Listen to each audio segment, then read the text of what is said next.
Good evening, everyone. It is 5:30, so I will call the Ottumwa City Council meeting to order. Drop the word for a second. If you could all rise and we'll say the Pledge of Allegiance.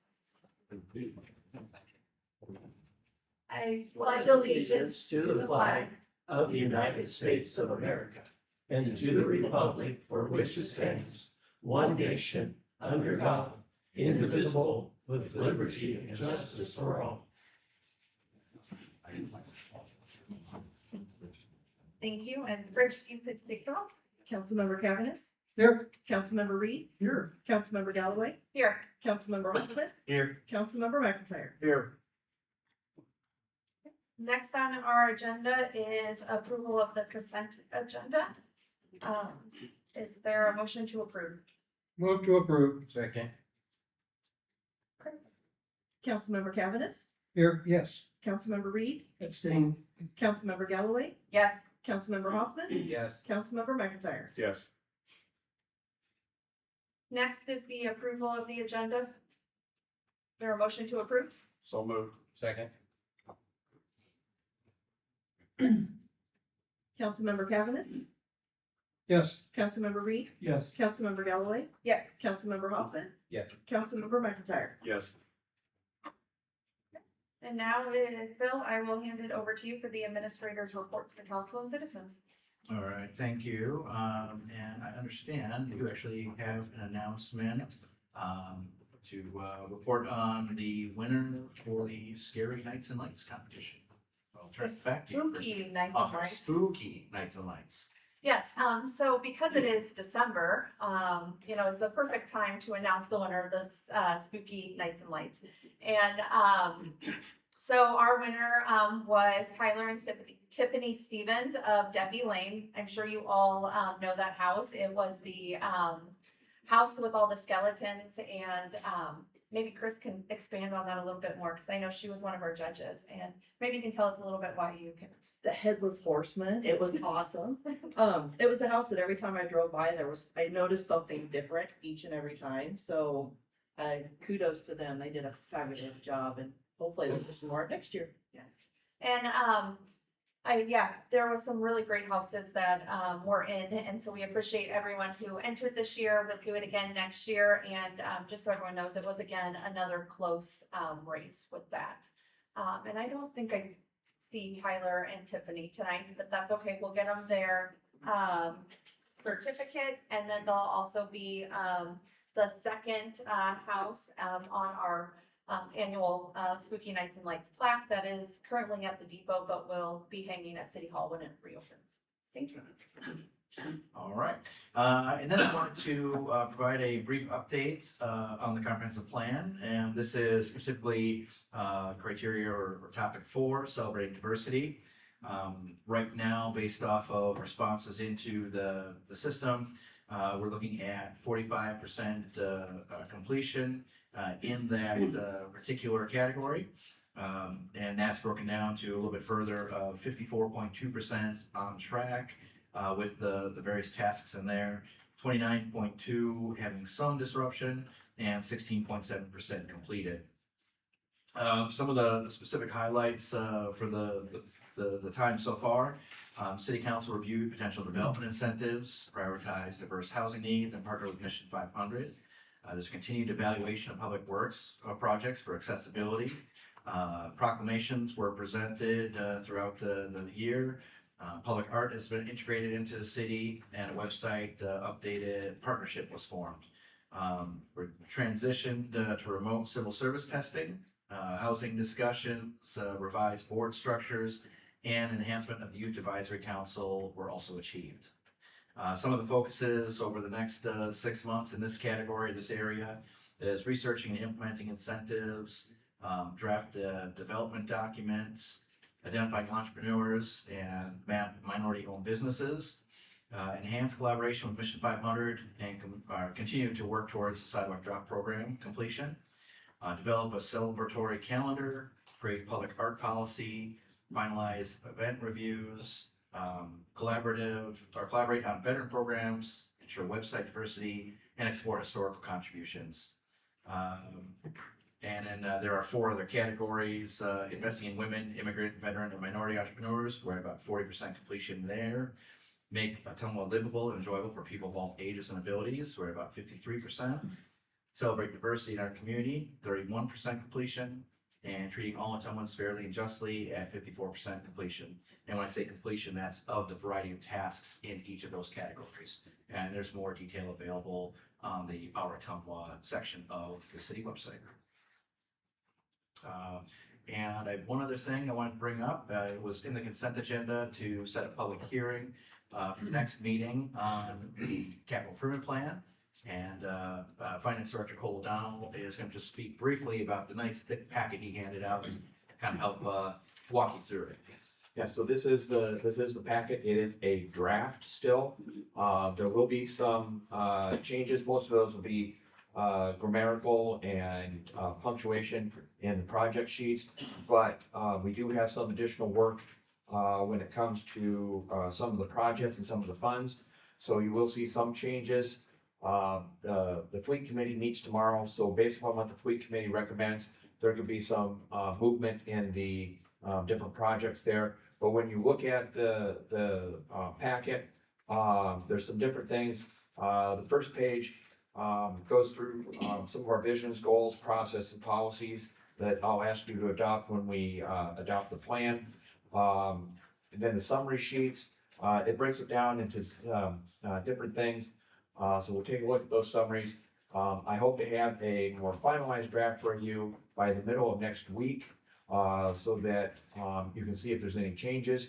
If you want an electronic copy so that you can look at it better, just let me know.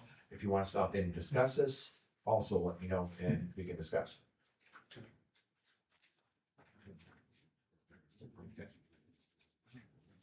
Thank you. And that is all I have for this evening. Perfect, thank you. Are there any questions for our Administrator Brent or for Cole? Okay, hearing none, we'll go to our next section, which is identification of citizens desiring to comment on the agenda item. And Chris? Whether during a public hearing or public input period, in order to hold an orderly meeting and hearing, we ask that you step to the podium when you are recognized by the mayor and state your name and address into the microphone. This is an opportunity for the public to address city council on any subject pertaining to council action scheduled for tonight. We ask that you limit your comments to 3 minutes to allow sufficient time for all those interested in speaking to ensure all other agenda items receive attention in an efficient manner. Has anyone turned any slips in? Does anybody want to speak on any items this evening? Okay. And next up is our public hearing. This is the time, place, and date set for a public hearing on a proposal to convey certain real property interests to the Iowa Department of Transportation pursuant to a proposed temporary easement purchase agreement. And I would open the public hearing. And Zach, I'll turn it over to you. All right, thank you, Mayor. Thank you, Council. The Iowa Department of Transportation is putting together easements ahead of their proposed Highway 149 project. It sounds like the project soonest it would begin would be July 2027, so still a ways into the future, but they would require an easement from the city for some sidewalk replacement and some construction that goes right along where the central fire station is. They did assure us that when the time comes for that project, there will be a lot of advance notice that the fire station can prepare for whatever disruptions will be there. This easement document will just give them the access temporary during construction to use that property, replace the sidewalk, do the concrete work in that area they'll do. There is a map that shows the proposed project scope in the packet, where they'll be working. They would also compensate the city $100 for the easement under the terms here. Great. Are there questions for Zach? Zach, when I stopped down to that meeting and looked at their plans, and I was extremely interested in their doing away with the down ramp at the 4th Street and Highway 149. And I think that's something I would like to comment on. Yeah. Considerably, particularly the way they are planning a dual up and down route. And I think that's a problem for stop and go traffic. It's gonna come just before those entrances and exits. So I just have comments that I want to make that I think make some sense. Yeah. And I don't know when the next meeting will be for that, but I want to be informed of it. Yeah, it sounds like they got quite a bit of feedback on that particular element and some other elements. I would agree. I think the down ramp into downtown's pretty valuable. I think it was wanted to make it as easy as possible for folks on the highway to pull off downtown. So, be interested to see how they continue to receive comment, what we can do to influence that. Thank you.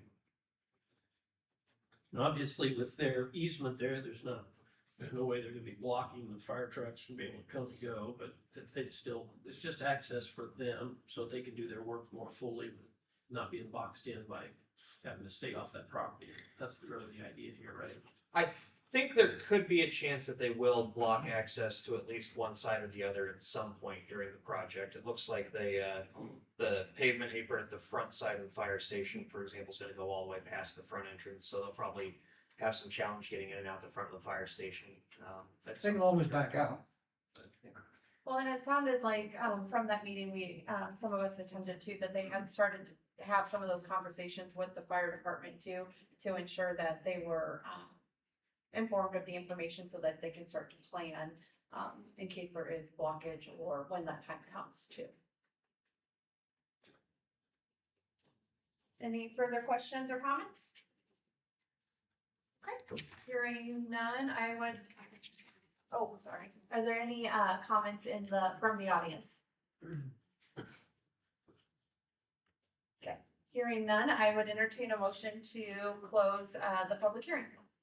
Motion to close. Second. Chris, when you're ready? Councilmember Cavanagh, Yes. Councilmember Reed, Yes. Councilmember Galloway, Yes. Councilmember Hoffman, Yes. Councilmember McIntyre. Yes. Resolution number 274, 2024, approving and authorizing the conveyance of certain real property interests to the Iowa Department of Transportation and approving and authorizing execution of a related temporary easement purchase agreement. Recommendation pass and adopt resolution number 274, 2024. Is there a motion to approve? Move the recommendation. Second. Chris, when you're ready? Councilmember Cavanagh, Yes. Councilmember Reed, Yes. Councilmember Galloway, Yes. Councilmember Hoffman, Yes. Councilmember McIntyre. Yes. Okay, moving on to ordinance. Ordinance number 3235, 2024, amending the municipal code of the city of Ottumwa, Iowa by amending sections 8, 2E and F for the purpose of revising the title of the airport director and the times when the board shall meet. Recommendation passed the first consideration of ordinance number 3235, 2024. And Bill, is this you? Yeah. First Oh, and second. sorry. Is there a motion to approve? Move the recommendation. Second. Okay, Phil, now I'm gonna pass it to you. Thank you.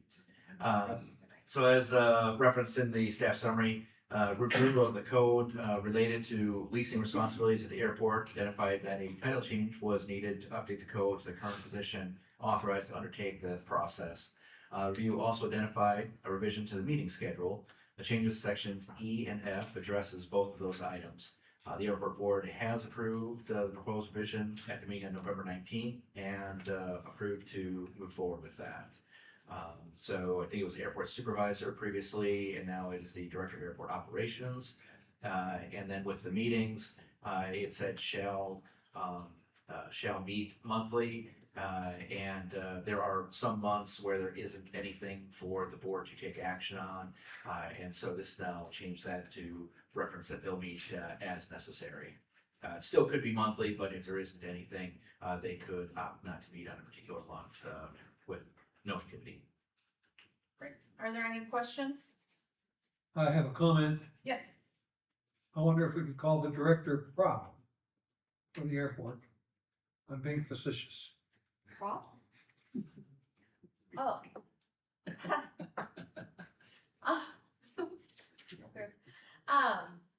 Okay, do we need to can we waive the first or the second and third? If the was a supermajority of the council wanted to, you could. I don't know, there's any urgency to this, so it wouldn't matter if you did all three readings or if you wanted to, for expediency, with second and third. Yeah. Okay. So that's just, put that out there to y'all. I'll move that we waive second and third readings. So do we need to vote on. We have to this. vote on The first. first one and then we'll, okay. Right. Okay, if there's nothing further, then I'll have, Chris take the roll. Councilmember Cavanagh, Yes. Councilmember Reed, Yes. Councilmember Galloway, Yes. Councilmember Hoffman, Yes. Councilmember McIntyre. Yes. Okay. Now, Dan, if you wanted to do that. Okay. I'll move that we waive the second and third readings of this amendment. Second. Councilmember Cavanagh, Yes. Councilmember Reed, Yes. Councilmember Galloway, Yes, Councilmember Hoffman, Yes. Councilmember McIntyre. Yes. great. It looks like there's no department, board, or commission recommendations, so we're gonna move on to resolutions. Resolution number 271, 2024, approving the annual budget for the Ottumwa Water Works Board of Trustees for calendar year 2025. Recommendation pass and adopt resolution number 271, 2024. Is there a motion to approve? Move the recommendation. Second. And Tim, Good evening. good evening. So the Ottumwa Water Works Board met on November 19th, 2024, and approved the attached budget. Some overall observations on it. The revised estimate for current year 2024 shows a surplus of $190,863. The original budget showed a deficit of $918,507. The city sewer separation project continues to have a lot of water main work with it. Meter replacements will be the lion's share of our deficits for 2025. This budget has a projected deficit of $254,601. Revenue was projected with a 5% rate increase that was previously approved by the board for January and the 5% in July. We don't see any new big water users moving to town, so we expect sales to remain relatively flat.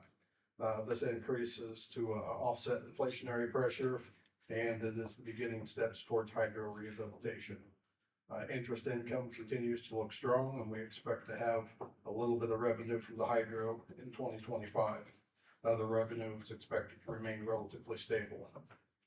Overall expenses are projected to increase 9.9% over the 2024 budgeted amounts. We continue to expect chemical prices to see inflationary pressure. Included in next year's budget are also engineering agreements for Beechster and Kim to review water rates, along with make updates to our preliminary engineering report. As usual, capital projects dominate the budget. Some of the larger items are gonna be a new boiler for the water plant. It's original, and of course, hydro repairs as we begin to work on unit number 2. I'd entertain any questions anyone has. Tim, could you just pull from your memory bank what the increase in January and July would amount to in a household unit? I mean, average 4 to 5 units, I think, is a household. Yeah, it'll be probably just a little over $1 a month extra for an average household. I don't have that right in front of me right That's now. fine, you're doing fine. That gives the public some kind of an estimate. Yeah, what they can expect. and as we continue down the road towards hydro rehabilitation in the dam, of course, we've got the proverbial head nod from Federal Energy Regulatory Commission for us to be able to spend 15 years on the rehab rather than their original proposal of getting it done in 2 years. So the good news with that also gives us 15 chances to apply for grants to try to help out with this, and also value engineer anything we can, so. You are to be thanked for your negotiation skills with the federal government. Not an easy thing to do. Any other questions or comments? Great, thank you. Hearing none, Chris, would you take the roll? Councilmember Cavanagh, Yes. Councilmember Reed, Yes. Councilmember Galloway, Yes. Councilmember Hoffman, Yes. Councilmember McIntyre. Yes. Resolution number 272, 2024, fixing an amount for abating a nuisance against certain lots in the city of Ottumwa for 2024 demolition assessments to date, totaling $201,155.46 for 10 properties. Recommendation passed and adopt resolution number 272, 2024. Is there a motion to approve the recommendation? So moved. Second. Zach? All right, thank you. So these are 10 nuisance properties that were demolished over the course of this year to date. These were already demolished and already paid for. This is a resolution to assess those costs to the owner's property taxes in an attempt to recover the costs that we've already made. The largest of these was for the trailer park on Albia Road. We demolished 6 trailers in that park for a cost of $47,867. The rest of them are all houses that were condemned. The 9 houses were condemned and then demolished. In the case of the trailers, we can't use condemnation for mobile homes, so we used the district court and obtained a judgment that allowed us the authority to tear them down, and we awarded the contract through here. But in all cases, we have the authority to assess those costs. Are there questions for Zach? If those go to the owner's taxes, Mhm. will they be subject to any other recourse if they don't pay them? It'd be the tax sale. We have the possibility of acquiring property. That's not gonna amount to $200,000, I'm pretty sure. Right, I do think that the trailer park is probably the assessment we're most likely to recover. There's a lot more value than $50,000 in that park. The rest of them, I think, most likely we won't recover. The assessments through property tax. We'll have to get the property and try to recover our costs by future development and things like that. And those lots have been cleared and cleaned, and they Yes. are usable lots the way they are. They should be. Sometimes a house is demolished on a lot that's by modern standards pretty small and unlikely to be developed. But in general, these would all be potential development opportunities in the future. Okay, thank you. So these assessments stay with the lot, and if the owner moves on, Right. it's with the lot. It seems like since the owner has created an expense by neglect or something, that it ought to stay with them if they move somewhere. But I guess it doesn't work that way. Yeah, this has been the preferred method for trying to recover costs. There is the possibility of pursuing civil, judgments against people trying to pursue garnishment of wages or taking from their estate or whatever we would have. But almost all these cases, it's kind of a blood from a turnip thing. If they didn't have the money to put a new roof on the house and then the house got to where it was falling in, there's not much chance of recovering personal judgment either. Other questions or comments? Okay, hearing none. Could I Oh, go ahead. make a comment? Is there any method of putting a minimum bid on these lots when they go up for tax sale? So we'll acquire them on the tax sale from the county. We'll be the public bidder and we'll acquire them. And then when we own them, we do have a vacant lot policy. Our minimum purchase price under the vacant lot policy is pretty small. The initial idea is just that we want to unload our responsibility for the lot and we want to get somebody to build something that'll produce revenue down the road.